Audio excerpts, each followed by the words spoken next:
at work if they're Mm. getting ready to provide difficult feedback. They ask an AI bot to help them prepare. Just get that real time in the flow of work learning that they need in order to be successful.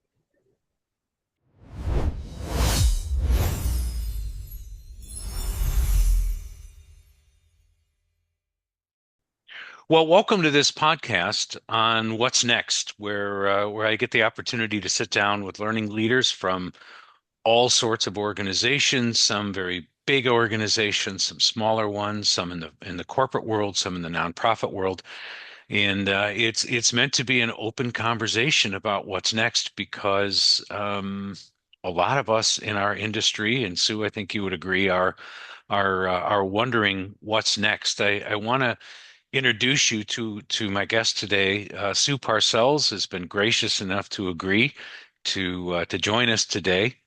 Sue has been with Caterpillar for I think 18 or 19 years, Sue. Yes, that's correct. Yeah, and you've held several different roles kind of over the years, moving up. And tell us a little bit about your current role and what you do for a living. Well, thank you for inviting me. I am a leadership development program manager currently for our enterprise learning and development COE.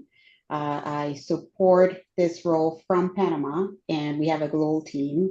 We're located in all areas of the world, but our main role is to uh, design and deploy leadership development programs at each leader level that run across the enterprise. And that those are enterprise solutions. There are segments and divisions that have their own dedicated solutions, but we partner with them in order to support any needs that they have that are specific to those groups. So those things are sort of regional, and you guys are the global hub, supporting them, helping them, guiding them when they need it. Yes, we have a federated model, and Okay. it's mostly every segment is their own enterprise or Yep. company in a sense. Okay. So it's just Okay. working with them as a business partner to help support their needs. Okay. Do you have any idea, Sue, and it's okay if you don't, how many people are in some form of leadership track? Because they're regional, it might not be a little tough to tell. But do you have any idea how many people at Caterpillar are in a leadership track in any particular time? We have about 12,000 leaders across the Wow. globe at Okay. different leader levels. Yep. We have 107,000 employees, so Sure. that's where we have a lot of Okay. need a lot of support for that. Yeah. Yeah.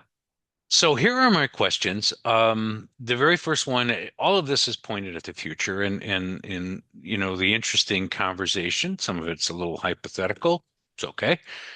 Um, where do you see learning and development, especially for leaders, going in the next 3 to 5 years at Caterpillar? What will be some of the priorities that you think are coming your way? I would say that it would be embedded into Mm, the workflow and personalized. We have launched a new enterprise strategy for profitable growth, and okay. one of our growth pillars is technology. So, looking at how do we embed technology, the rise of AI into our work, how do we have leaders just learn and get the information that they need while they're at work. If Mm, they're getting ready to provide difficult feedback, they ask an AI bot to help them prepare. Just get that real time in the flow of work learning that they need in order to be successful. yeah, you've been around long enough to remember the classroom, right? Yes. You just pull people out to the or that was called, if it was cool, it was like the training center or something. But you'd pull Yes. people out of their offices, away from their desks, from behind their cubicles or on the manufacturing line or whatever they were working on, Mm-hmm. and you'd pull them in some cases, you'd pull them out for days. And while they're sitting there, they're worried about all the things that are piling up while they're gone.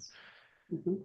And you're teaching them things that they may or may not need in the future.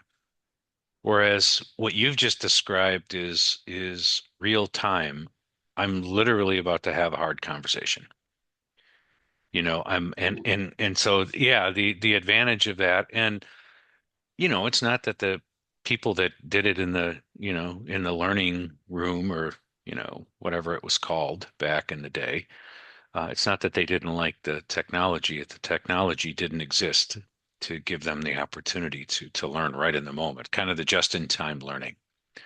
How how do you think that's going to change? What do you anticipate will be the benefits of that? More retention, people elevating more quickly? What do you think are going to be the benefits of that, learning and flow work?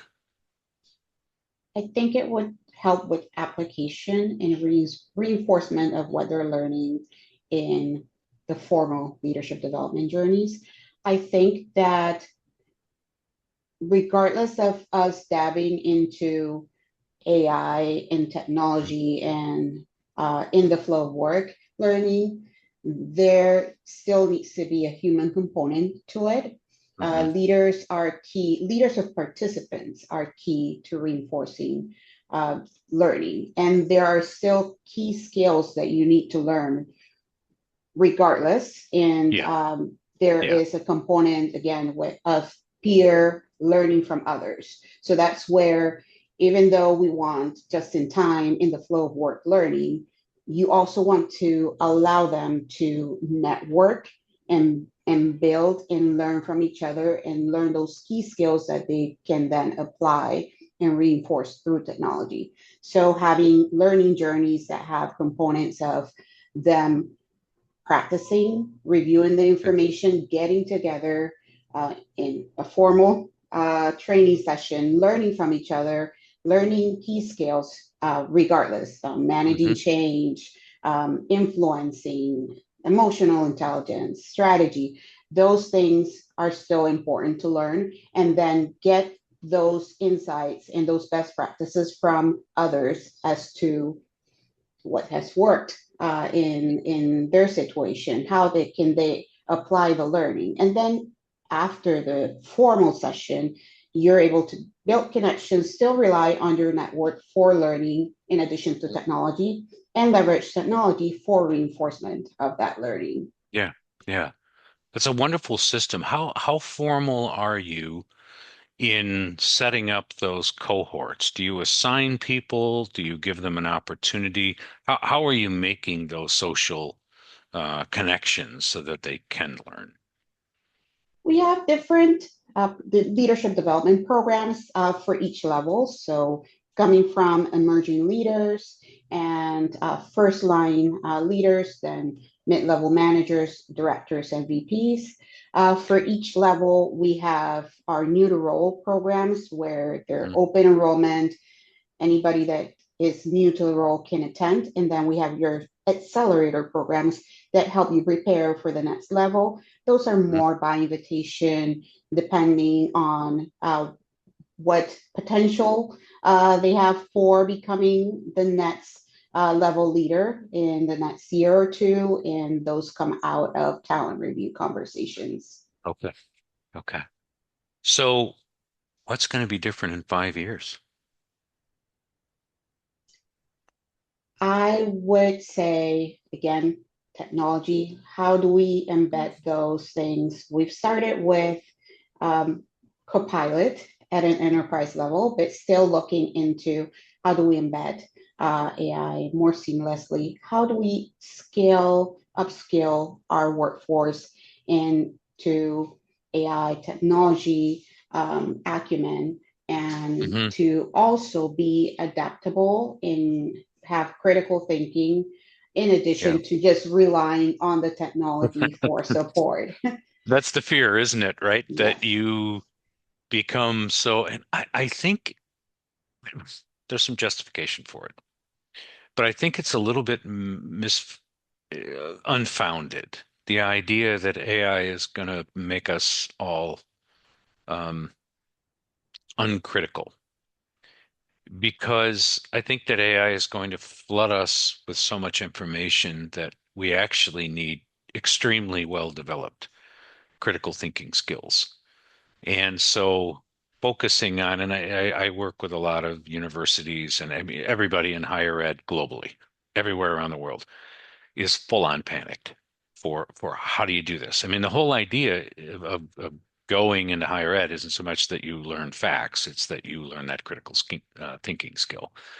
Um, and I think that'll be a challenge. But I something you pointed out that I find interesting when AI first popped, all the L&D people thought, well, how do I use this tool in creating my learning? The conversation is different now. The conversation is how do I get everybody in my organization, which is what you pointed out, to be able to have the skills to use AI when it's appropriate and have the critical thinking skills to be able to process it and even to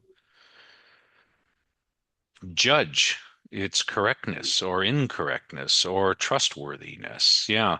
Those will be big skills. And that's fairly new to our industry that we're starting to think and talk like that.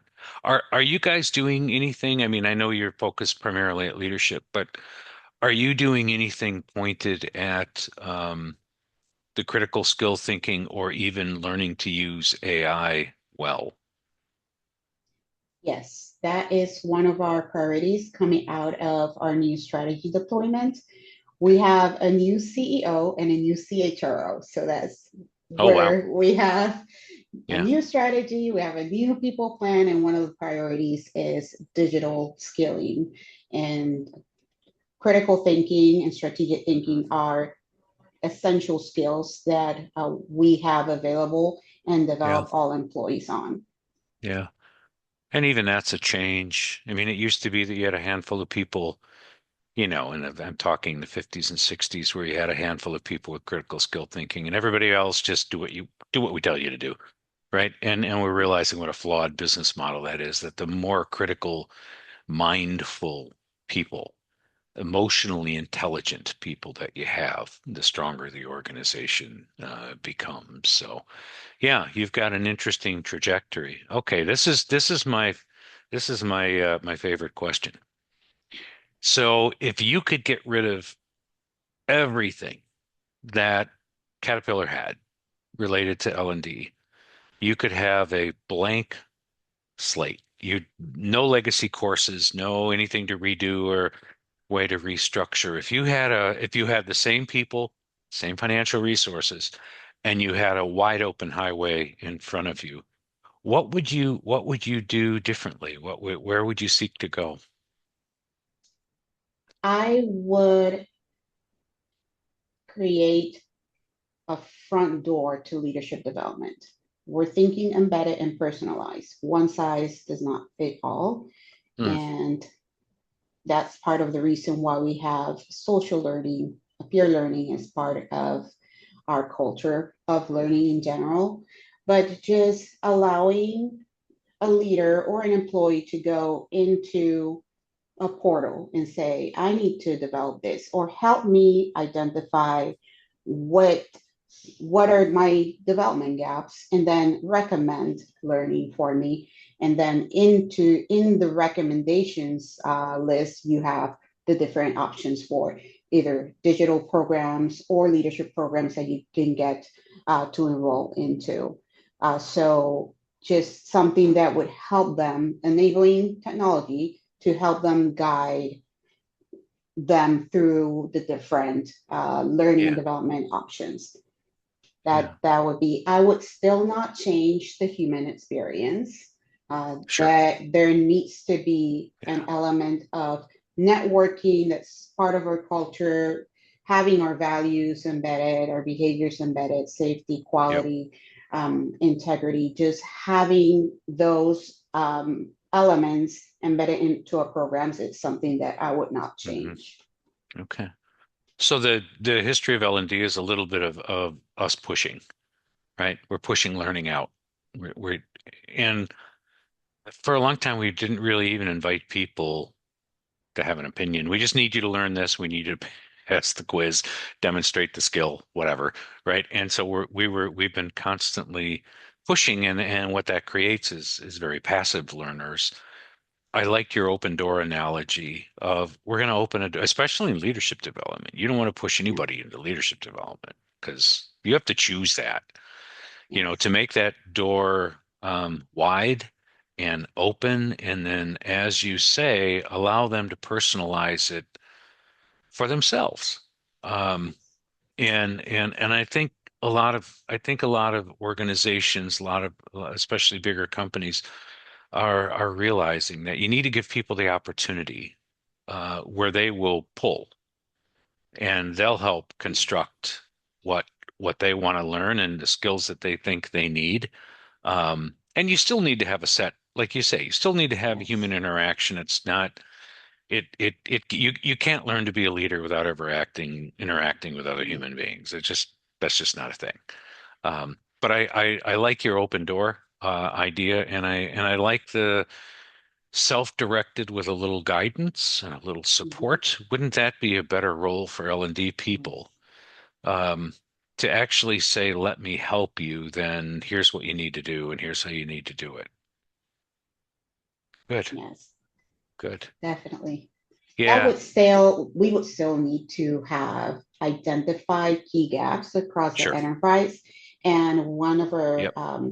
biggest roles in the COE is being a business partner, understanding what are the needs in the Hmm. different regions, divisions, segments, and functions as well. And then coming up with those enterprise solutions that cut across all those different groups so Yeah. that you have a list of solutions available or programs or courses available for that learner once they go through that front door portal. Hmm. Yeah. And it's helpful to them, I would imagine, to see a path. You Yes. have to you have to be able to see a goal or you have to have an objective. Just taking these things and having this experiences for the sake of having them is really not, honestly, it's not all that beneficial to the person, and it's certainly not beneficial to the organization. Yeah. Well, good. Well, Sue, thank you. This is just such a fun opportunity to just get inside people's brains for a little while and hear about their experience. So I really want to, from the folks at Ingenuity, I really want to say thank you very much for your time, and we look forward to more learning opportunities from you. Thank you.